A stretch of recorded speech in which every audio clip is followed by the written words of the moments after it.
Salut, je m'appelle Kevin, je suis l'un des premiers formateurs Gros Hacking de France. J'ai décidé de partager gratuitement 1 heure de masterclass sur le gros hacking. Dans cette masterclass, vous allez découvrir tous les process d'expérimentation que vous allez pouvoir mettre en place, comment fonctionne une équipe grosse dans une entreprise et aussi comment vous développer et apprendre ces compétences-là qui sont très recherchées dans l'écosystème startup. Si ce contenu vous a plu, n'hésitez pas à vous abonner à la chaîne, c'est ce qui m'aide le plus à continuer et à activer la petite cloche pour recevoir les prochaines vidéos en notification. Je vous dis à très vite et très bon cours. Bonjour à tous, bienvenue dans cette formation Gros Hacking. Je suis super content de vous voir ici et je suis super content aussi que vous m'ayez choisi pour vous former à ce métier qui est hyper en vogue ces dernières années. Euh, Moi, je vais essayer de vous donner vraiment toutes les clés. L'idée, c'est pas du tout de vous donner des idées de bullshit, de vous donner des hacks, c'est de vous donner toutes les connaissances que j'ai qui pour moi sont fondamentales pour devenir un excellent entrepreneur, un excellent gros hacker. Donc ça peut être vous pouvez être salarié, vous pouvez être aussi commerciaux, vous pouvez être marketeur, vous pouvez être aussi entrepreneur surtout. Pour pouvoir suivre ce tuto, ça va vous apprendre à construire une équipe, ça va vous apprendre les meilleures stratégies, à appréhender au mieux votre marché pour pouvoir avoir une croissance exponentielle et pouvoir avoir énormément de valeur ou avoir énormément de valeur sur le marché. On va commencer, je vais me présenter rapidement, je suis Kevin, je suis le responsable pédagogique de formation Gros Hacking. J'ai déjà accompagné plus de 200 entrepreneurs depuis plus d'un an maintenant. Mon objectif aujourd'hui, si vous voulez, c'est de vous transmettre toutes les techniques des entreprises les plus innovantes. Il faut savoir que je fais partie d'un écosystème qui a regroupé les premiers employés des meilleures entreprises d'aujourd'hui. Comme vous pouvez le voir sur ce graphique, il y a du Spendesk, il y a du Shine, il y a du Miro, il y a du Alan, il y a du Upflow, qui sont des entreprises extrêmement successful dans l'écosystème français et on peut être vraiment fier de ça. Toutes ces personnes sur ce graphique-là sont des personnes que je connais, qui font partie de mon cercle d'amis proches. Et avec qui j'ai eu la chance de pouvoir suivre l'évolution du gros hacking, suivre leur carrière et pouvoir du coup être au centre, si vous voulez, des connaissances et des meilleures pratiques de l'écosystème du gros hacking. Je viens aussi d'une entreprise que peut-être vous devez connaître, c'est The Family. The Family, c'est l'entreprise qui a un peu apporté en 2009 toutes les connaissances relatives au gros hacking. Vous devez sûrement connaître ce personnage aujourd'hui si vous avez regardé quelques vidéos auparavant avant de venir ici dans cette formation, c'est Oussama Ammar. Si vous n'avez pas eu l'occasion de regarder, honnêtement, je vous conseille, même si le contenu commence à être de plus en plus vieux, mais c'est quand même encore du contenu d'actualité. The Family, c'est quoi? C'est un énorme accélérateur de start-up qui fait en sorte de vous présenter, de vous accompagner dans le développement de votre entreprise. Donc c'est extrêmement intéressant quand vous avez envie de lancer un projet, que vous n'avez pas les connaissances, vous n'avez pas les compétences pour vous lancer. C'est vraiment hyper important. Moi, de mon côté, du coup, j'ai cofondé 5 entreprises. J'ai commencé à entreprendre à l'âge de 19 ans. Et du coup, j'ai créé des agences marketing à 22, 23 ans jusqu'à arriver à un projet et j'ai ensuite travaillé en tant que mentor. J'ai notamment mentoré l'entreprise Yuka que vous devez sûrement tous connaître aujourd'hui qui permet de scanner des produits sur son smartphone. Et j'ai travaillé donc du coup aussi chez Lyon en tant que headmaster et responsable de croissance. Donc on m'a amené l'entreprise à atteindre plusieurs millions aujourd'hui. Et moi, je vais essayer de vous transmettre, avec la pédagogie que j'ai apprise au cours de ces dernières années, les meilleures techniques, les meilleurs process, les meilleures méthodes, les secrets aussi des entreprises les plus innovantes, à travers toute la chance que j'ai eue d'être au cœur de cet écosystème et de pouvoir discuter avec les personnes qui ont réussi dans ce milieu-là. Euh, du coup, pour rester en contact, honnêtement, j'ai pas envie que cette formation, je vous laisse sur le bas-côté. Je suis quelqu'un qui est quand même assez cool, donc n'hésitez pas, surtout, vraiment n'hésitez pas à venir me poser toutes les questions que vous aurez sur LinkedIn. Vous trouvez mon adresse ici. Je suis aussi disponible sur Twitter où je vais partager des outils que je trouve au quotidien. Sur Medium, c'est un canal de rédaction. Je ne suis pas trop encore dans l'écriture pour l'instant, mais je vais sûrement m'y mettre et je vais faire en sorte de relayer les vidéos et les informations que je mets sur ma chaîne YouTube. Du coup, je vous invite à suivre ce bitly que j'ai fait parce que les liens YouTube sont extrêmement, extrêmement longs et ça vous aurait fatigué de le taper. En tout cas, je vais partager tout le contenu nécessaire. Je vais essayer de maximum continuer à vous enrichir de choses que j'expérimente au quotidien. Moi, je suis super content et je suis super enthousiaste à l'idée de vous présenter cette formation. Voilà, c'est une formation qui est vraiment en 2020. Il y a pas de bullshit. Moi, honnêtement, j'ai même dans des vidéos que vous allez voir des choses que j'ai faites, des vidéos que j'ai faites pour vous expliquer des stratégies et des hacks qui sont plus d'actualité aujourd'hui. Donc du coup, ça prouve bien que le gros hacking, c'est un secteur qui bouge énormément et du coup, il faut réussir à s'adapter, il faut réussir à comprendre et à toujours craquer le système. Finalement, le gros hacking, pour vous donner une vaste définition de ce que c'est le paradigme qui s'est passé depuis l'arrivée d'Internet. Avant, les médias coûtaient extrêmement cher, on n'avait que la télé, on avait les journaux, donc c'était pour avoir une audience, il fallait payer cher, et l'arrivée des startups et l'arrivée d'Internet a multiplié, si vous voulez, ces canaux de contact potentiels depuis des réseaux sociaux, depuis Facebook, depuis Twitter, depuis Instagram, etc. Et qui sont du coup à moindre coût et qui vous permettent du coup d'accélérer votre mise sur le marché à moindre coût. Du coup, ça c'est un peu l'idée et la raison pour laquelle le gros hacking est arrivé. Mais il ne faut pas croire que le gros hacking c'est quelque chose qui est inventé, c'est quelque chose qui existe depuis plusieurs années. Il y a des gros hackers, même je suis sûr, dans l'Antiquité. Il faut juste se dire que c'est des méthodes, un état d'esprit, une équipe et des process, mais aussi des compétences. Et c'est ça que je vais essayer de vous enseigner aujourd'hui pour que vous ayez le maximum de clés pour recruter, pour construire, pour vous développer vous-même dans votre entreprise. Alors, le gros hacking, ça sert à plusieurs choses, bien entendu. Ça sert pas uniquement à grandir, ça sert à scaler. Quand on parle de scale, la scalabilité, je ne sais pas si vous voyez ce que ça veut dire.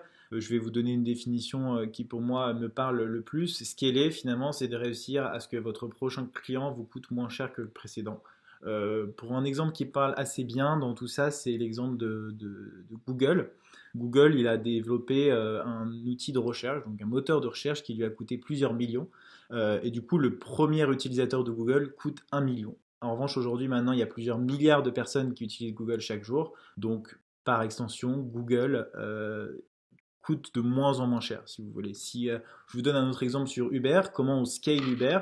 Ben, on met des voitures autonomes, parce que les voitures autonomes nous permettent de réduire les coûts liés aux transporteurs.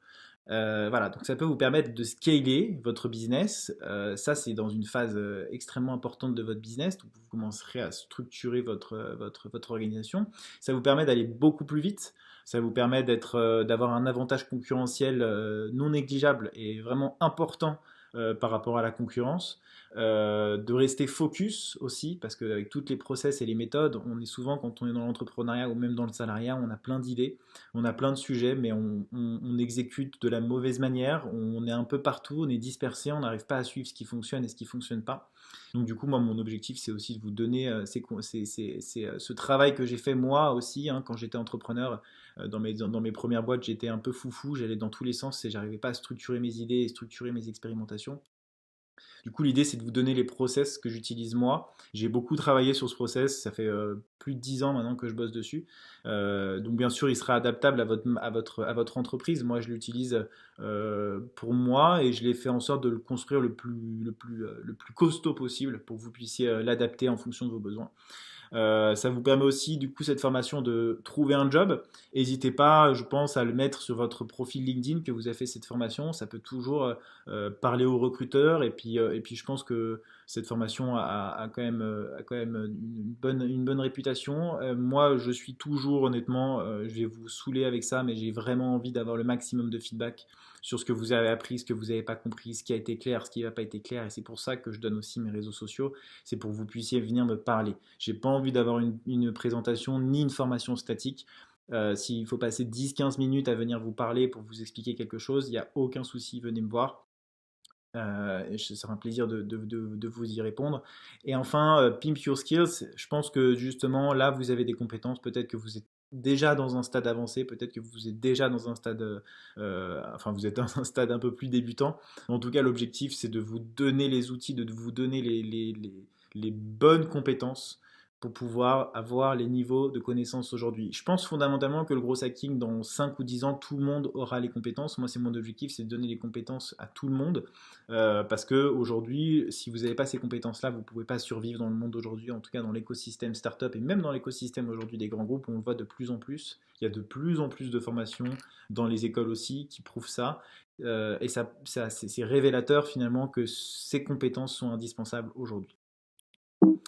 Alors on va continuer. Moi j'aimerais bien, parce que je pense que le gros hacking c'est avant tout de la pratique, j'aimerais bien que vous vous imaginiez que vous créez un petit projet. Ça peut être n'importe quoi, créer une chaîne YouTube, créer un petit projet, un petit side project qu'on appelle ça, pour que vous puissiez derrière réfléchir en même temps que moi.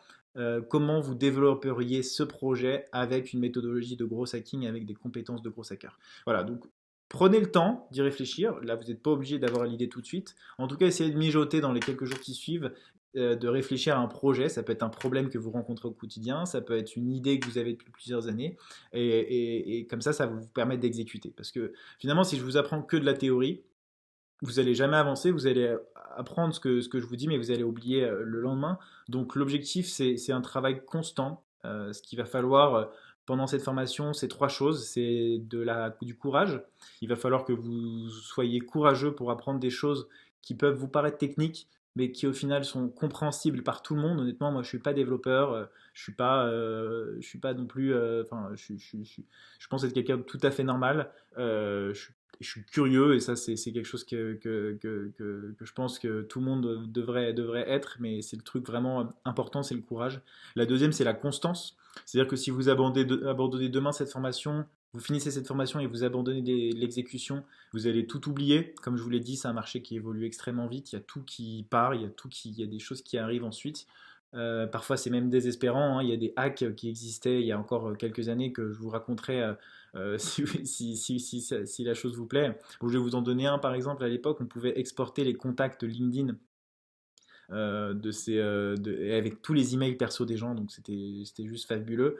Et en fait, vous pouviez du coup ajouter tous les gens qui étaient potentiellement intéressés par votre produit. Donc, si vous vendez une solution de recherche des ressources humaines à quelqu'un, vous ajoutez tous les gens des ressources humaines et vous exportiez la base avec les emails de vos potentiels prospects.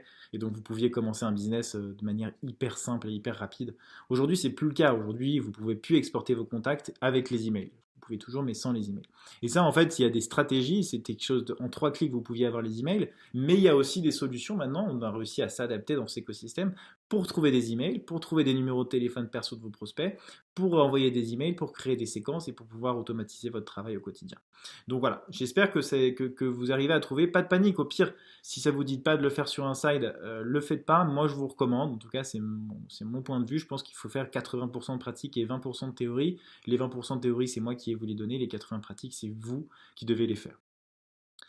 Alors, dans ce cours, on va voir 4 parties. La première, c'est la peau d'un gros hacker. Qu'est-ce qu'il y a dans son cerveau? Quelles sont ses compétences? La deuxième, c'est tout ce qui est les méthodes, les process. Ensuite, on verra les frameworks et les personas et le brainstorming. On va commencer.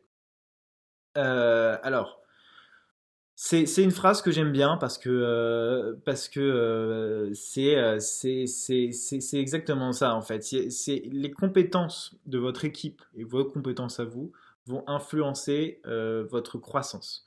Et en fonction du niveau de croissance que vous allez avoir besoin de compétences différentes. Je m'explique. Vous êtes au début de votre entreprise, forcément, il va falloir apprendre plein de choses et être bon dans plein de domaines. Plus vous allez avancer et plus vous allez pouvoir trouver vos canaux d'acquisition, vous allez pouvoir trouver vos canaux de rétention, vous allez pouvoir construire des choses, plus vous allez vous rendre compte qu'il va vous falloir embaucher des gens meilleurs que vous. Et donc du coup, ces gens meilleurs que vous, parce que vous n'avez pas le temps de le devenir, il va falloir construire cette équipe-là. Et en fait, il faut savoir qu'il y a différents profils de gros hackers. Parce que les gros hackers, il y a des gens que vous allez embaucher quand vous êtes au lancement de votre projet. C'est très bien d'avoir des gros hackers qui savent tout faire. Ensuite, quand vous allez un petit peu plus avancer, vous allez avoir des. Donc, c'est les généralistes en l'occurrence. Voilà, c'est le T-shape. Alors, attends. Plus vous allez avancer et plus vous avez besoin de compétences spécialisées, des experts dans votre domaine. Donc, il y a trois types de profils de gros hackers. Le premier que je vous présente tout à l'heure, c'était le généraliste. C'est-à-dire que quand vous êtes au début de votre entreprise, donc c'est celui du milieu, c'est quelqu'un qui va toucher à tout, mais qui est expert dans rien. C'est-à-dire que c'est quelqu'un qui va pouvoir lancer des Facebook Ads, qui va pouvoir faire un peu de SEO, qui va pouvoir faire un peu de contenu, qui va faire un petit peu de, voilà, de plein de choses, mais qui sera expert de rien. Le deuxième, donc ça c'est très bien pour l'amorçage d'un projet parce que finalement vous pouvez exécuter plein de choses, vous tromper, réussir sur certains domaines et pouvoir du coup passer sur un profil un peu différent. Donc soit vous formez votre salarié à une expertise précise en relation avec votre activité. Par exemple, si vous vous rendez compte que Facebook Ads c'est un bon canal d'acquisition, ce serait l'idéal qu'il fasse une formation Facebook Ads pour qu'il devienne du coup un T-shape. T-shape, c'est-à-dire que là, c'est les compétences ici, si vous voulez, la globalité des compétences, et ça, c'est l'expertise.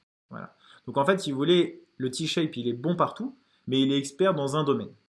Donc ça, c'est important. C'est-à-dire qu'il faut se projeter aussi dans l'évolution de votre business. Et on va souvent reparler du niveau de croissance de votre entreprise parce que ça dépend énormément de ça. Et enfin, le dernier profil, c'est le E-shape. Donc c'est un expert uniquement bon dans un domaine. Le e-shape, c'est notamment si vous, voilà, si vous atteignez 30-50 salariés et que vous avez suffisamment de trésorerie pour embaucher quelqu'un qui est extrêmement bon dans la Facebook Ads, bah, embaucher quelqu'un qui est extrêmement bon dans la Facebook Ads et essayer de former le T-shape à quelque chose de différent ou le généraliste à quelque chose à un autre canal d'acquisition qui peut être l'outbound par exemple. Donc lancer des projets, expérimenter des choses, etc. Et donc voilà, ça c'est important parce que ça vous permet de bien recruter et de bien avoir conscience de comment le gros hacking doit être appréhendé dans les entreprises et comment vous devez construire votre équipe. Si vous avez l'ambition de construire une équipe, bien sûr, vous pouvez tout simplement vous-même devenir un généraliste ou un T-shape et très bien vous comporter comme ça. Moi, par exemple, je suis un T-shape. Je pense que c'est bien parce que vous pouvez apprendre plein de sujets différents et vous pouvez vous adapter. Et du coup, vous êtes assez percutant dans la croissance. Vous avez un impact assez important, et d'autant plus que quand vous êtes T-shape, c'est-à-dire que vous pouvez toucher un peu à tout, vous avez beaucoup plus de créativité pour moi parce que vous allez explorer plein de domaines différents. Et du coup, ça va vous donner des intrants qui vont vous permettre d'avoir des nouvelles idées. Alors qu'un e-shape, en général, il est uniquement focus sur Facebook Ads. Et du coup, il va falloir vraiment travailler sur ce canal d'acquisition-là pour pouvoir avancer en créativité. Donc voilà, c'est ce que je vous expliquais tout à l'heure. Là, en horizontal, c'est tout ce qui est les connaissances de base, si vous voulez. Donc voilà, c'est tout ce que un, un généraliste aura. Et là, tu vois, vous voyez, là, il est bon dans uniquement le SEO ou les PPC. Voilà, c'est la profondeur de connaissance. Vous voyez, ça va de plus en plus comme ça. Voilà, donc ça c'est juste théorique, mais finalement ça vous aide au moins à savoir que si demain vous voulez embaucher un gros hacker ou si vous voulez vous former vous-même, il faut savoir dans quelle catégorie vous allez avoir. Moi je vais essayer de vous former au T-Shape parce que mon objectif c'est de faire des formations en relation avec ce programme-là pour pouvoir vous permettre d'aller là où vous voulez. Là où vous voulez. Et ouais, et donc du coup, effectivement, si on peut schématiser ça, si vous voulez, si vous avez une équipe de 4 personnes qui sont des spécialistes, voilà, vous voyez, ça c'est les choses à faire. Donc il y a un expert par exemple dans le SEO, il y a un expert dans l'automatisation, il y a un expert dans la Facebook Ads, il y a un expert, je sais pas, dans le contenu par exemple. Donc ça c'est très bien, mais ça coûte du coup très très cher d'avoir 4 profils comme celui-là. Alors que si vous avez un T-shape, vous voyez, il y a quelqu'un qui est très bon dans le contenu et le SEO, en l'occurrence celui-là. Et du coup, vous divisez par deux finalement les dépenses. Mais en revanche, il touche un petit peu à d'autres choses que l'autre personne de votre équipe peut apporter son expertise. Donc du coup, effectivement, là, vous divisez par deux vos dépenses pour avoir une team la plus performante possible. Et encore une fois, je pense que C'est extrêmement important d'avoir un growth mindset. Parce que si vous n'avez pas ça dans votre équipe, en fait, le gros hacker va se sentir très rapidement perdu. Donc vous avez plusieurs choix. C'est soit le gros hacker va prendre le temps d'aller former l'équipe, vous voyez, donc il va essayer de former à son métier, donc il va falloir qu'il passe du temps à faire des présentations pour qu'il montre son expertise, où il est capable d'aider, etc. Soit vous embauchez dès le début des entrepreneurs et des gens qui sont un peu gros hackers dans leur tête, soit vous formez en fait en externe vos entrepreneurs. Donc vous pouvez utiliser par exemple ces vidéos ou ma formation pour pouvoir la transmettre à votre équipe. Et ensuite chacun pioche un peu là où il veut aller et affine ses compétences en fonction de tout ça. Alors, les compétences qu'il faut pour être un gros hacker, il y en a quatre principales. Pas de panique, on va rentrer dedans petit à petit. La première compétence qui est pour moi indispensable, c'est la créativité. La créativité, on ne peut pas demander à quelqu'un de travailler pour nous en tant que Head of Growth, Growth Manager ou Growth dans le marketing si on n'est pas créatif. Pas de panique, je pense que la créativité, vous avez plusieurs manières de la booster. Pour moi, il y en a trois. La première, c'est d'apprendre de nouvelles choses. Donc, c'est ce que je vous disais tout à l'heure, c'est que vous devez apprendre des nouvelles choses, vous devez vous intéresser à des nouveaux sujets. La deuxième chose, c'est de copier. Je pense qu'il n'y a pas de création absolue. Tout est copié en fait, hein. Il y a même Picasso qui disait les artistes copient, les génies volent. Et je pense que c'est ce qu'il faut faire en fait. Il faut aller récupérer. Et c'est ça qui est important en fait, d'aller suivre des communautés, d'aller suivre des blogs, d'aller suivre des articles, parce que ça vous donne des entrants finalement pour vous imaginer et conceptualiser des idées de stratégies qui peuvent vous être utiles plus tard. Donc, du coup, moi, mon objectif, c'est ça aussi, c'est de vous apporter suffisamment de créativité pour que vous puissiez appliquer des choses concrètes pour votre business. Voilà, la créativité, c'est hyper important. Il va falloir vraiment. On ne peut pas demander à un gros hacker de pas être créatif et on peut pas lui dire que ses idées c'est de la merde concrètement parce que ça va le frustrer, ça va le bloquer dans ses expérimentations. Mais il faut toujours faire les choses entre sneaky et smart parce que vous allez apprendre des choses quand même qui vont vous permettre d'aller plus loin, enfin de faire des choses un petit peu border parfois. Je vous donne un exemple, c'était celui de Uber. Enfin, un concurrent d'Uber par exemple en Inde s'appelle Ola. Ola, ils ont créé un robot qui va permettre d'aller réserver 400 000 fausses courses sur Uber. Donc vous vous dites oui, c'est pas cool, etc. Machin. Bah oui, c'est pas du tout cool. Vous imaginez 400 fausses réservations sur Uber, le coût que ça coûte à la concurrence. Donc voilà, ça c'est sneaky ou c'est smart? C'est ça la question. Donc c'est à vous de mettre le levier qu'il faut en fonction de votre entreprise et c'est pour ça qu'aussi il faut avoir un œil sur les expérimentations de ces gros hackers parce que ça peut partir parfois un petit peu loin et il faut aussi respecter votre culture et vos valeurs. Voilà, c'est assez important. Moi, je suis pas du tout dans le. Je pense pas je pense que c'est juste votre propre libre arbitre à vous qui va vous permettre de juger de ça ou pas. Et après, ça dépend de chaque boîte, hein. Fondamentalement, je pense que c'est pas à vous. Par exemple, je vous donne un exemple. Airbnb, ce qu'ils avaient fait, c'est un exemple assez connu dans le gros hacking. Ils avaient automatisé, dès qu'ils publiaient quelque chose, ils allaient automatiser une publication sur un autre site. Donc c'était un robot qui publiait automatiquement sur un autre site, ça s'appelait Craigslist. Donc c'est le bon coin américain, si vous voulez. Et donc en fait, ce post automatique ramenait des gens sur leur plateforme. Voyez. Donc c'est assez smart pour le coup, mais ça peut être aussi sneaky parce que du coup c'est un robot qui a été développé et qui vont aller un peu hacker l'audience d'un potentiel concurrent.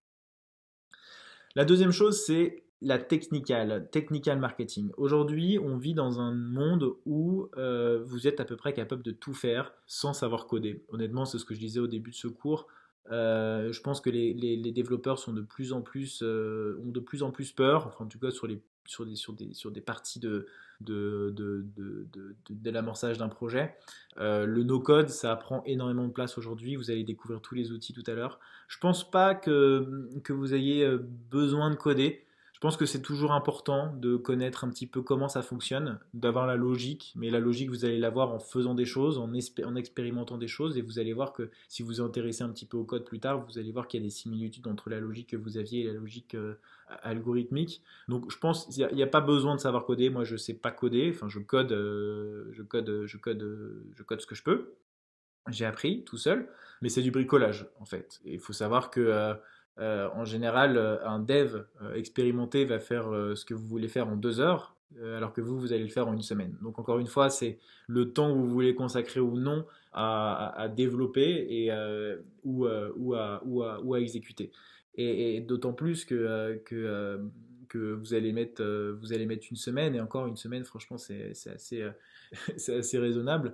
Mais, euh, mais du coup, voilà, c'est important d'avoir ça en tête, de pouvoir qu'on peut automatiser beaucoup plus rapidement qu'avec des lignes de code.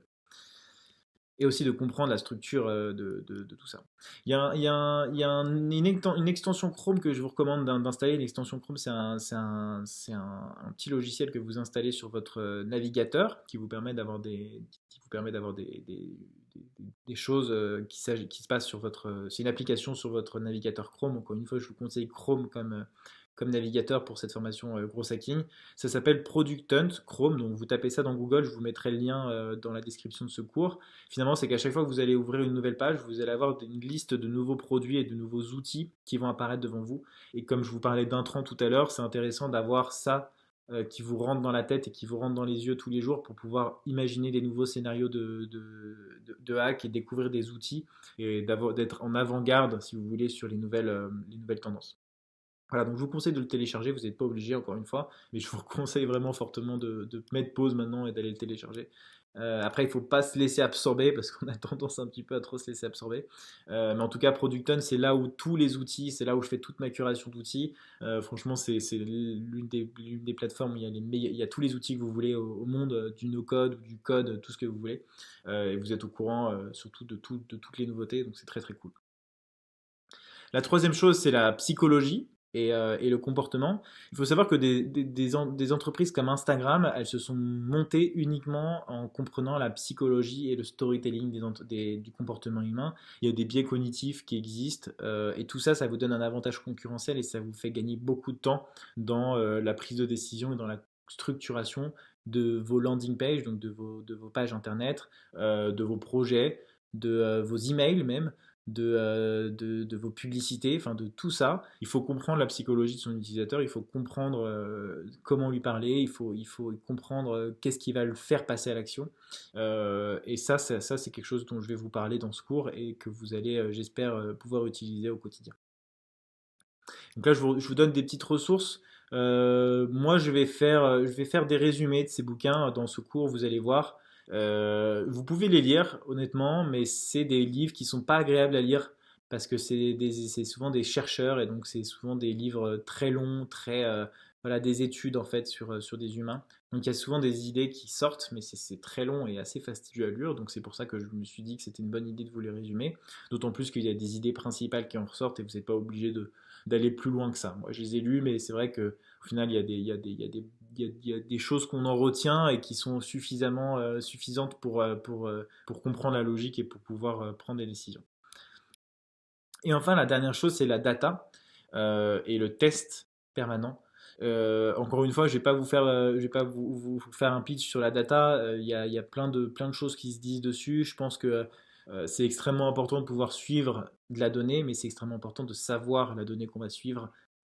C'est là un petit peu le paradoxe. On a toujours l'impression, on a toujours envie de tout traquer, d'avoir toutes les données possibles et inimaginables, alors que finalement, ces données ne sont pas exploitées. Vous n'arriverez pas vous n'arrivez pas à les utiliser, vous n'arrivez pas à les exploiter parce que vous n'avez pas peut-être les compétences pour pouvoir aller plus loin dans la data. En tout cas, moi, c'est vous donner finalement tout ce qu'il faut pour pouvoir les exploiter et comprendre encore une fois la logique de la data. Tout ça, c'est des logiques marketing d'aujourd'hui. On pourrait même renommer le gros hacking comme marketing entrepreneurial ou marketing de la performance, marketing de l'expérimentation. Voilà, tout ça, c'est des termes qui arrivent aussi de plus en plus plutôt que gros hacking. Donc voilà, gros hacking, c'est le mot le plus connu, mais qui fait de moins en moins sens, en tout cas, je trouve. Alors, on va commencer, on va continuer sur un sujet moi, qui me tient particulièrement à cœur, c'est le product market fit. Alors, c'est pas dans cette vidéo, c'est dans la prochaine ou dans celle d'après, où je vous explique beaucoup, où je vais beaucoup plus loin dans l'explication de ce concept-là. Euh, Moi, j'ai travaillé dans plein d'entreprises différentes et j'ai coaché, comme je vous l'avais dit, plus de 200 startups. Et j'ai souvent vu des entreprises qui n'avaient pas trouvé leur marché, qui n'avaient pas du coup de product market fit et qui avaient embauché des responsables croissance ou des gros hackers dans leur entreprise. Et ça, c'est un énorme piège parce que le gros hacker, c'est pas un magicien, c'est pas quelqu'un qui va du jour au lendemain découvrir la secrète sauce pour lancer le projet. C'est avant tout quelqu'un qui va accélérer la croissance. Donc c'est pas forcément la démarrer, ça peut y contribuer bien sûr, mais fondamentalement, c'est accélérer la croissance. Et le product market fit, c'est quoi? Le product market fit, c'est demander à des gens, donc il y a plusieurs manières de le mesurer, bien entendu, moi je vous en donne trois aujourd'hui. La première manière, c'est de poser cette question à vos utilisateurs, et si vous n'en avez pas, c'est pas grave, vous la demanderez plus tard, c'est si demain ma solution n'existe plus, comment tu te sentiras? Donc très déçu, un peu déçu, pas déçu, et non, je n'utilise pas du tout cette app. Si vous avez du coup 30% des gens qui ont répondu très déçu ici, c'est que vous avez un product market fit clairement identifié. En revanche, si vous avez les autres qui sont dans ces courbes, dans ces résultats-là, c'est que vous pouvez vous poser des questions sur votre product market fit. C'est un peu une formule magique qu'on n'arrive pas trop à percevoir encore aujourd'hui, product market fit, on n'arrive même pas vraiment à savoir à quel moment on l'a, mais c'est souvent quand on est dans la merde qu'on se rend compte qu'on a un product market fit parce qu'on a beaucoup trop de demandes par rapport aux besoins qu'on peut subvenir. Ça aussi, ça peut être une technique pour pouvoir le repérer. Quand vous avez plein de clients qui viennent, quand vous avez des clients qui ne sont pas contents, quand vous vous faites insulter, tout ça, c'est finalement pas très joyeux, mais c'est un bon signe parce que ça prouve que les gens s'investissent et sont déçus et que du coup votre produit a du sens pour eux et leur apporte suffisamment de valeur.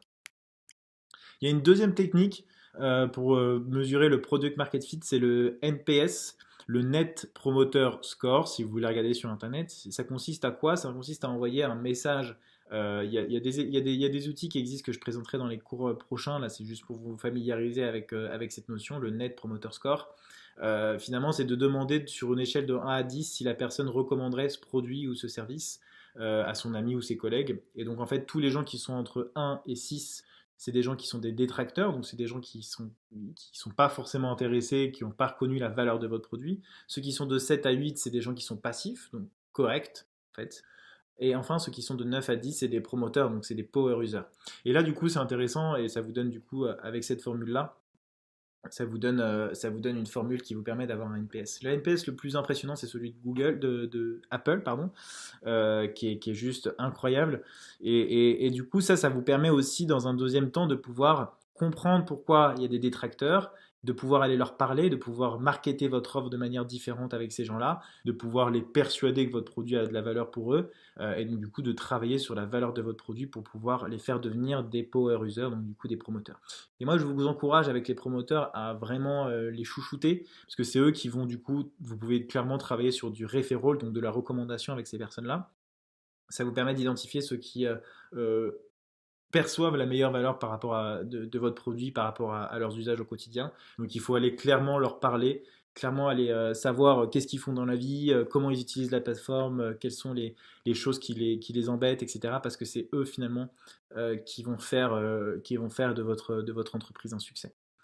Et enfin, la dernière chose, c'est la rétention. La rétention, c'est quoi? C'est le fait que vos utilisateurs continuent à utiliser votre produit ou votre service après un certain nombre de temps. Je pense que c'est une donnée extrêmement importante parce que si quelqu'un continue à utiliser votre produit, on va le voir plus tard, c'est qu'il a compris la valeur. Et s'il y reste, c'est une métrique hyper intéressante. Par exemple, Airbnb, il va regarder si et ça peut être dans l'espace de temps, hein. Par exemple, un modèle SaaS, Software as a Service, c'est des abonnements que vous prenez, vous pouvez regarder à la semaine, au mois, mais vous pouvez aussi sur des business comme Airbnb par exemple, regarder à l'année, vous voyez, et calculer la lifetime value, donc à partir de quel moment l'utilisateur n'est plus actif de votre plateforme, et aussi de reconnaître la valeur monétaire du coup d'un utilisateur, du coup, de savoir à quel moment vous pouvez augmenter la lifetime value de vos utilisateurs. Donc ça, c'est la troisième chose qui, pour moi, l'une des plus intéressantes, honnêtement. Si vous avez des gens qui utilisent votre produit et qui reviennent dessus, c'est que vous avez clairement identifié un product market fit. Et bien entendu, c'est ce que je vous disais au début quand je vous expliquais le product market fit. Pour résumer, le product market fit, c'est quand les gens comprennent ce que vous faites, sont prêts à acheter et sont prêts à recommander votre produit ou votre service. Donc, c'est ces trois hypothèses-là qu'il faut réussir à valider. Et bien entendu, vous avez bon, ce framework-là, et encore une fois, c'est un framework que je vous donne parce que c'est une méthode qui a été donnée du modèle le plus le meilleur pour pouvoir lancer un business, en tout cas dans la meilleure logique possible. Et je pense qu'il n'y a pas de secret sauce pour lancer un business ou même pour accélérer la croissance d'une entreprise. Je pense qu'il faut juste bien comprendre ses utilisateurs, bien comprendre son marché, bien comprendre, bien développer son produit, bien être à l'écoute de ses utilisateurs pour pouvoir construire le produit le plus pertinent possible. Donc finalement, vous voyez, jusqu'à la phase de zéro ici, là, ça sert à rien d'embaucher un gros hacker, quoi. Là, jusqu'ici, honnêtement, ça sert à rien. Tout ça, là, si vous êtes entrepreneur ou que même vous voulez rentrer dans une boîte, une start-up ou peu importe, s'il y a cette phase-là, essayez vraiment de vous intéresser à leurs métriques, à la réputation qu'ils ont, etc. Parce que si vous rentrez dans cette phase-là, honnêtement, ça va être compliqué pour vous. Parce que du coup, c'est plus des décisions stratégiques, vision long terme. Après, ça dépend du CEO, ça dépend de l'ambiance, ça dépend de la culture, de se remettre en question et d'avoir de la résilience sur ces sujets-là. Mais en tout cas, vous, en tant que salarié, gros hacker, vous n'allez pas avoir beaucoup d'impact ici. Vous allez en avoir beaucoup à ce moment-là, justement, où vous allez pouvoir permettre d'accélérer la croissance et du coup scaler, vous voyez, et scaler la boîte. Du coup, on va continuer sur la troisième partie de ce cours, c'est le produit et le growth. Alors, il faut savoir qu'il y a plusieurs métiers qui sont apparus ces dernières années. Il y a le growth hacking, il y a le product owner, product manager, il y a même le customer success manager, il y a le sales, il y a le sales représentatif. Enfin, voilà, il y a plein de métiers qui sont apparus. Moi, je pense fondamentalement que le produit, donc le produit, c'est celui qui va être embauché, hein, le product manager, c'est celui qui va être embauché dans une entreprise pour construire le produit. Donc c'est lui qui va récolter les feedbacks, qui va faire de la recherche utilisateur, qui va questionner les clients, qui va découvrir les fonctionnalités, qui va prioriser les fonctionnalités avec les développeurs et qui va faire en sorte de pouvoir shipper, on appelle ça, les meilleures fonctionnalités pour les clients et leur apporter suffisamment de valeur pour avoir de la croissance. Et le gros hacker, lui, qui va de son côté, enfin, décupler le nombre, l'audience pour faire profiter de cette valeur. Et du coup, en fait, ces deux métiers sont hyper corrélés parce qu'elles interviennent dans le funnel qu'on va voir plus tard. Elles interviennent dans des briques différentes et il faut en avoir conscience. Le product manager, il va essayer de construire la valeur du produit comme je vous l'expliquais. Le gros va du coup avoir le maximum d'audience qui profite de cette valeur. Et en fait, moi, pour moi, là où il faut aller, c'est faire profiter les utilisateurs le plus longtemps possible de cette valeur. Et c'est là votre rôle à vous, parce que c'est le rôle de l'identification du product market fit. Pour moi, il faut que vous ayez une vision du produit, une vision de la recherche utilisateur, une vision du feedback, une culture du feedback qui soit hyper importante. On ne trouve pas les hacks en allant regarder sur Internet ou en lisant des... Enfin, vous pouvez en trouver, hein, bien sûr, mais je pense que les meilleurs hacks et les meilleures stratégies viennent de la bouche de vos clients. Donc il faut vraiment passer du temps à les écouter. Je ne vous dis pas d'en faire des tonnes, hein. Bon, je pense que vous interviewez 10 clients sur une idée ou sur un sujet que vous voulez en particulier. C'est largement suffisant pour avoir de la matière grise et pouvoir trouver des idées d'expérimentation pour votre stratégie. Donc le fameux funnel AR, le AR funnel, le pirate funnel, on l'appelle aussi, parce que ça fait AR comme un pirate. Du coup, c'était à la base, si vous voulez, il y avait pas le awareness ici. Moi, je suis justement convaincu que le produit se rapproche un petit peu du gros, enfin, de plus en plus du gros hacking. Et du coup, j'ai voulu vous montrer ce framework-là, qui est le nouveau, en fait, si vous voulez. Ceux qui vous montrent celui d'après, c'est ceux qui ont pas trop suivi l'avancement, je pense, de ce framework-là. En tout cas, à la base, si vous voulez, on n'avait pas le awareness ici, on n'avait que acquisition. Et acquisition, c'était les gens viennent sur votre site. Activation, c'était les gens s'inscrivent sur votre site. Rétention, c'était les gens restent sur votre site. Revenu, c'est les gens gagnent, enfin payent sur votre site. Et référaux, ils recommandent sur votre site. Et là, la démarche, elle est différente. Maintenant, on a ajouté l'awareness. Pourquoi on a ajouté l'awareness? Parce que maintenant, les gens, l'awareness, ça correspond à quoi? Les visiteurs viennent sur votre site. Ok? Les gens s'inscrivent, téléchargent, prennent une démo avec vous, enfin peu importe, ils font une action sur votre site. Donc ils évoquent un premier intérêt. Et c'est là que c'est intéressant justement, où dans l'autre funnel il n'y a pas, c'est qu'on a l'activation. Et c'est à partir de ce moment-là où on va essayer de prouver la valeur de notre produit. C'est-à-dire qu'on va essayer de faire un wow effect, un aha moment à ce moment-là, où votre client va se dire, en fait, j'ai vraiment besoin de ces solutions parce que. Et si vous avez sûrement déjà vu ça, mais vous vous inscrivez quelque part, vous avez mis votre email, vous regardez un petit peu l'outil et vous partez. Et là, c'est vraiment typiquement un produit qui va pas être pérenne, enfin, qui va pas être pérenne dans le temps parce que du coup, les gens vont pas s'inscrire. C'est un panier percé. Vous voyez, c'est-à-dire que c'est une espèce de passoire où vous mettez de l'eau et tout le monde s'échappe à côté. L'objectif numéro un, et c'est pour ça qu'il ne faut pas passer trop de temps dans l'acquisition, il faut passer énormément de temps dans l'activation. Comment, dès que les gens s'inscrivent sur votre site, vont ils vont comprendre la valeur de votre produit. Parce que quand ils auront compris la valeur de votre produit, ça va énormément impacter du coup la quatrième partie qui est la rétention. C'est-à-dire les utilisateurs reviennent sur votre site. Et c'est ces deux parties-là, pour moi, qui sont extrêmement importantes dans le lancement d'un projet, parce que c'est là où vous allez, plus vous procurez de la valeur à votre client, plus vous allez avoir d'acquisition, plus vous allez avoir d'acquisition, plus vous allez avoir de awareness par extension. Donc en fait, vous pouvez, vous voyez, le lire aussi à l'envers. Le revenu, ensuite, donc comment vous faites en sorte de faire payer vos utilisateurs, comment vous pouvez faire en sorte d'ajouter des fonctionnalités payantes, de pouvoir faire de l'upsell, donc vendre plus cher, donc faire passer sur par exemple un plan plus cher, de faire du cross-sell, donc d'acheter de nouvelles fonctionnalités, etc. Et voilà, comment vous faites de l'argent avec votre business. Ça, je l'explique aussi dans une autre vidéo, dans la prochaine vidéo donc, je vous parle, qui est complémentaire à celle-là, où j'explique les modèles de revenus et les modèles que vous devez avoir en tête. Je te donne par exemple l'exemple de LinkedIn, qui a un modèle de revenus très très très bien réfléchi, avec des canaux d'acquisition bien réfléchis aussi. Et ensuite, à la fin, le referral, bien entendu, quand vous avez de la valeur, quand vous avez de la rétention, quand les gens payent pour votre produit, si vous pouvez trouver une carotte ou un cheval de Troie pour pouvoir les faire en sorte qu'ils recommandent, ou même gratuitement. Je vais en parler aussi dans les vidéos de la psychologie et du storytelling. Vous pouvez faire de la recommandation gratuite en faisant de l'influence et de la manipulation. Ça, on en parlera par la suite. Et voilà, du coup, ayez bien en tête ce framework-là. Il faut l'utiliser finalement par rapport au marketing. Il faut l'utiliser et du coup, vous voyez bien, on est sur une approche beaucoup plus précise de ce qui se passe sur notre boîte et sur notre croissance.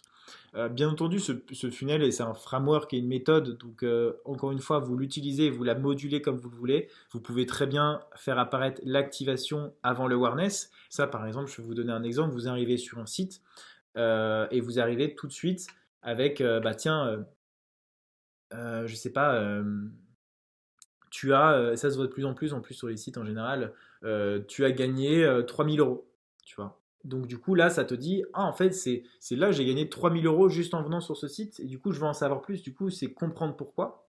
Et du coup, pour comprendre pourquoi, on va te demander de t'activer, donc du coup, de t'inscrire. Vous voyez. Donc du coup là, on procure de la valeur, on a un moment direct, en fait, avant que la personne s'inscrive. Vous voyez. Vous pouvez aussi faire un clic, genre explorer la démo par exemple, et vous arrivez sur une landing page comme ça, enfin sur une page d'atterrissage avec un dashboard, donc un espèce de back office. Et derrière, il y a une petite pop-up qui vous demande de vous activer pour accéder à la plateforme. Et là, effectivement, ça vous fait un aha moment parce que vous voyez toute la structure du site, vous voyez tout, vous avez envie de rentrer dedans.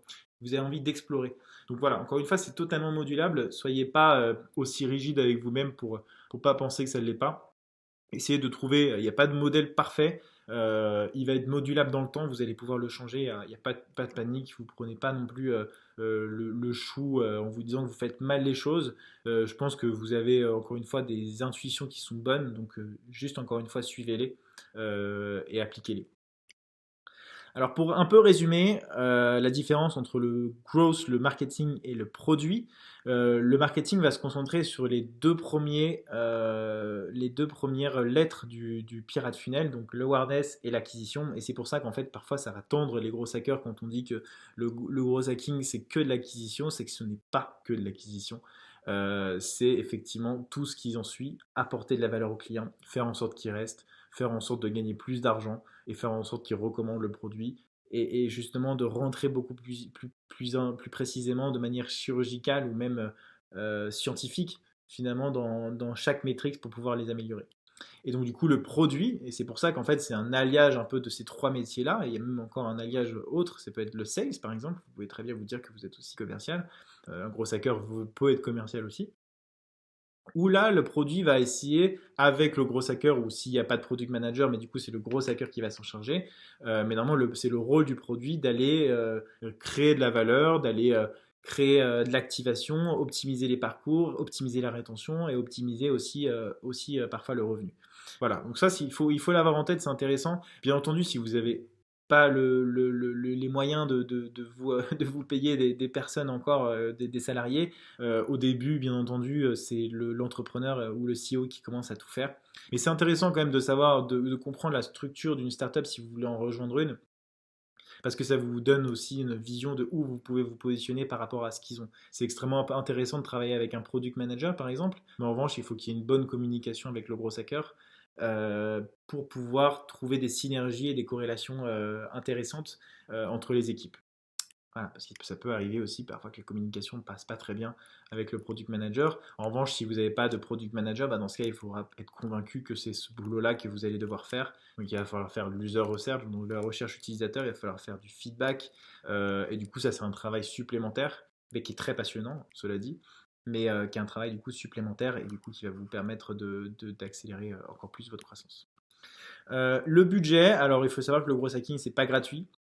Même si la plupart du temps c'est pas très cher, c'est pas payant, parce que justement il y a plein d'outils gratuits, il y a plein de modèles qui existent et des choses qui vous permettent d'exécuter sans avoir besoin de dépenser. L'objectif c'est justement de fragmenter ces investissements en différentes expérimentations plutôt que par rapport au marketing où on va avoir une action précise, donc par exemple de faire de la publicité dans le métro. Nous, en tant que gros hacker, on va avoir plutôt 10 euros par-ci, 20 euros par-là, 40 euros par-là, 100 euros par-là. Et du coup, on va pouvoir itérer de manière beaucoup plus rapide jusqu'à trouver les canaux ou les expérimentations qui fonctionnent le mieux. Ensuite, on va passer du coup au process. Effectivement, c'est ce que je vous disais au début du cours. Vous avez besoin de méthodes et je pense que vous avez plein d'idées et que vous avez déjà exécuté plein de choses, mais que du coup, vous n'arrivez pas à structurer forcément vos pensées, vous n'arrivez pas à structurer votre équipe.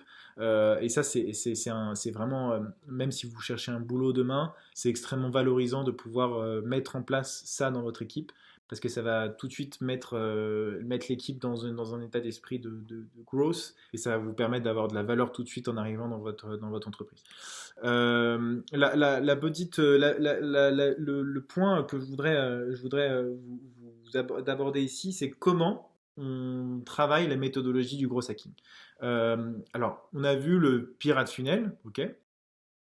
Et dans ce pirate funnel, on va tous du coup devoir identifier des métriques. Par exemple, si c'est sur votre site internet, le awareness c'est le nombre de visites, l'acquisition c'est le nombre d'inscrits, l'activation c'est au bout je sais pas, de 10 actions faites sur le site, la personne est potentiellement activée. La rétention c'est si c'est connecté plus de 3 fois dans le mois par exemple. Le revenu, voilà, c'est la valeur par client par mois.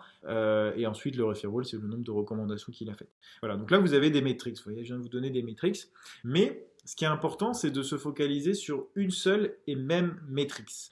Ça s'appelle la One Metric That Matter, c'est-à-dire la métrique qui est la plus importante pour générer suffisamment de valeur à votre client.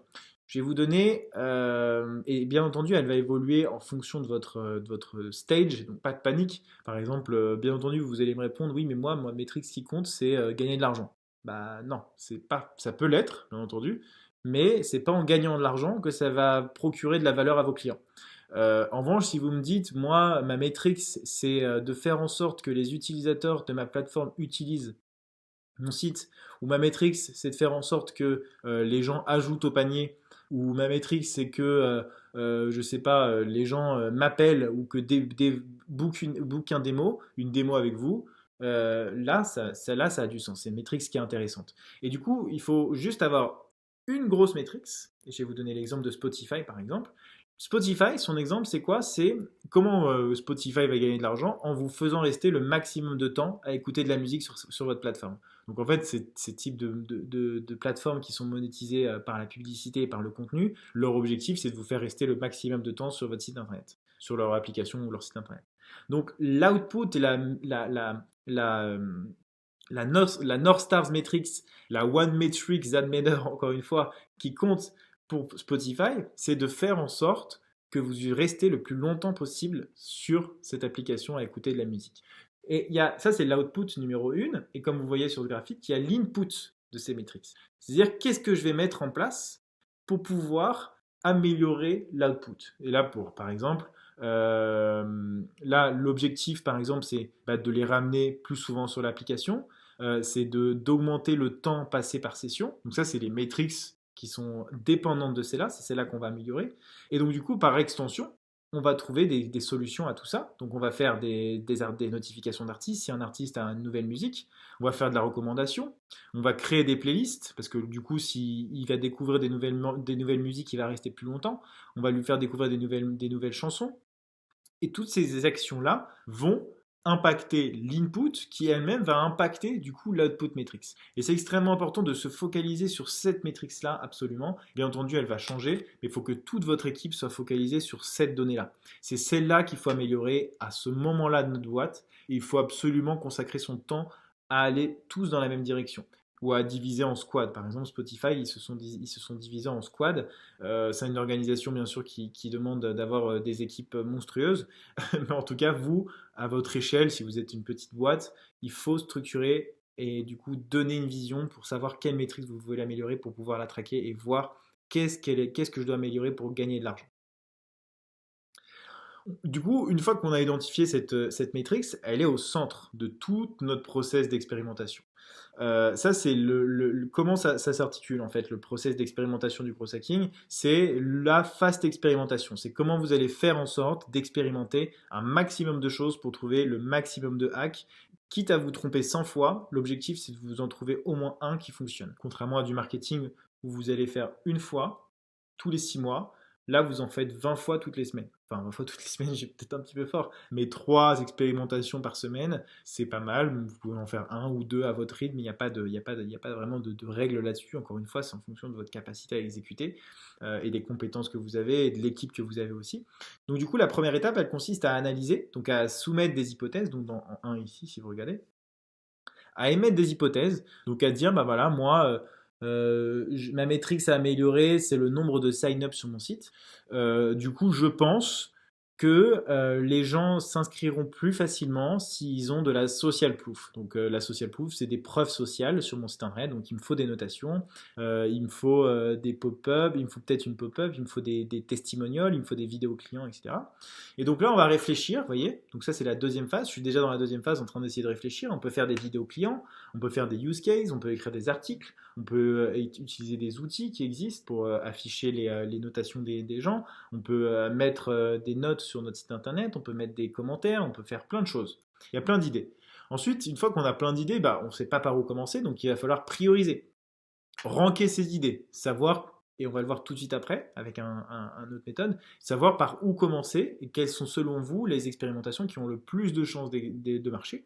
Et ensuite, on va tester, du coup, mettre en place et tester et analyser. Et c'est une boucle infinie. On va faire ça tout le temps, tout le temps, tout le temps, tout le temps, jusqu'à trouver ce qui fonctionne le mieux. Donc finalement, le gros hacking, c'est ça, c'est d'aller vite. Vous voyez, donc là, on va en faire plein, plein, plein, on va tout le temps échouer. Et là, dès qu'on en trouve une, on va pouvoir aller prendre une bière. C'est un graphique, voilà, c'est clairement ça. Finalement, vous allez exécuter, exécuter, exécuter jusqu'à trouver le hack qui fonctionne. Et il ne faut pas avoir peur de l'échec, il ne faut pas avoir peur de se tromper. Je pense que tout est dans l'exécution, tout est voilà, dans l'envoi. Vous devez être à 100% dans l'exécution, en tout cas au début, parce qu'après, bien sûr, vous devez structurer, vous devez adapter votre business. Au début, il faut vraiment être à 100% dans l'expérimentation. Ensuite, la deuxième chose, je vais vous partager mon fichier d'expérimentation que moi j'utilise. Comme je vous l'ai dit, c'est moi qui l'ai créé. C'est un fichier hyper complet que vous pouvez moduler, que vous pouvez adapter à votre business, bien entendu, mais qui reprend les fondamentaux de ce qu'on vient de voir dans le process d'expérimentation, qui est de brainstormer, donc hypothèse quoi. Ensuite, on va idéer, donc on va utiliser du brainstorm pour améliorer une matrix. Ensuite, on va tester et on va continuer comme ça infiniment. Donc, du coup, comment on met tout ça dans un seul et même document? La première chose, c'est du coup, on va donc ce fichier ressemble à ça. On va rentrer étape par étape. Donc, dans la première étape ici, vous voyez, on a l'awareness, donc en fonction de la maîtrise qu'on va améliorer. Donc c'est l'expérimentation qu'on veut améliorer. Par exemple, si on veut améliorer la rétention, on peut améliorer l'awareness, on peut améliorer l'activation, voilà. Vous sélectionnez tout simplement la brique que vous voulez améliorer. Ensuite, vous avez le ranking. Donc le ranking, c'est ici, vous voyez, là. Donc la probability impact is. Comment ça marche? C'est le ICE score. ICE pour impact. Donc en fait, vous allez dire, par exemple, j'ai envie de faire une Facebook Ads avec les retours, les use cases ou les cas d'études de mes clients. Ok. Donc l'impact que ça va avoir, donc du coup, c'est de la conversion, donc c'est de l'activation. Vous allez faire en sorte que vos utilisateurs demandent une démo, donc vous leur montrez de la valeur pour qu'ils viennent convertir sur votre site. Donc, vous faites, par exemple, vous pouvez très bien vous dire, je vais attribuer à cette Facebook Ads qu'il y a des gens qui se sont inscrits sur mon site ou qui ont visité mon site, par exemple. Et du coup, là, vous êtes dans une démarche de vraiment procurer de la valeur à votre client, donc dans l'activation. L'impact que ça va avoir pour moi, de montrer de la réussite des clients potentiels à une cible précise, l'impact, il est élevé, donc je vais le scorer à 8, par exemple. L'impact que ça peut, non, enfin du coup la valeur que ça va avoir sur ma matrix de closing, c'est-à-dire est-ce que je vais avoir beaucoup de closing et de conversion grâce à ça? Je pense que oui, donc je vais mettre 8. La confidence, c'est ce que j'ai confiance en ça. Je pense que du coup, c'est ce que je disais, je pense que j'ai suffisamment confiance pour dire que c'est une expérimentation qui va marcher, donc je vais mettre 9, par exemple. C'est voilà, c'est ce que je dis là, vous suivez votre instinct, c'est du gut feeling, vous donnez une note de 1 à 10 et vous allez ensuite, voilà, c'est juste par rapport à ce que vous pensez que c'est facile. Ensuite, la difficulté à mise en œuvre, alors ça dépend de votre compétence encore une fois, ça dépend de votre équipe, mais est-ce que vous avez les capacités de la mettre en place ou vous avez besoin de faire intervenir un freelance? Est-ce que vous avez besoin d'un outil particulier? Est-ce que c'est plus long que prévu, etc. Et vous allez noter sur 1 à 10. Moi, pour moi, de faire une publicité Facebook, c'est pas très compliqué, donc je vais les mettre à 8. Et tout ça, je le multiplie. Ensuite, ça fait 8 fois 9 fois 8, donc ça fait une belle expérimentation. Et du coup, ça me donne un score.